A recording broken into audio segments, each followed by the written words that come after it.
Kabi-kabilang landslide, baha at bitak sa mga lupa ang naranasan sa ilang lugar sa Luzon dahil sa bagyong Goring. May report si Dano Tingkungko.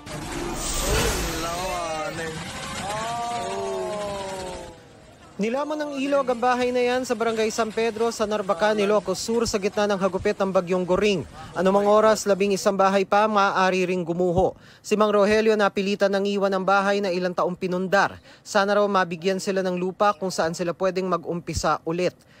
Ang ilog dating batis na lumawak kasunod ng pagdaan ng malalakas na bagyo.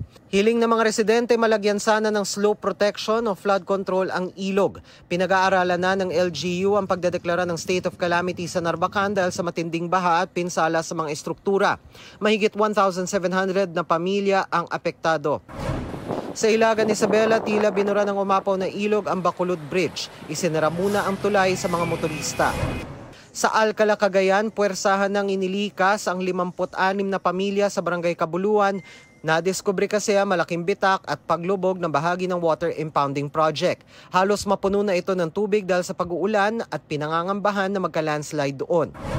Dahil sa mabilis sa pagtaas ng Cagayan River, pinaghahanda na sa baha mga bayan ng Amulong, Alcala, Piat, Peña Blanca at Tuguegarao City. 10 bayan na ang lubog sa baha. Nagka-landslide din sa Tuaw, Cagayan at nasugbu Magallanes Road sa Batangas. Sa Lawag, Ilocos Norte, bumigay ang isang kalsada. Sa Ormoc City, halos mag-zero visibility sa lakas ng ulan kaya itinigil muna ang inspeksyon sa mga COMELEC checkpoint doon.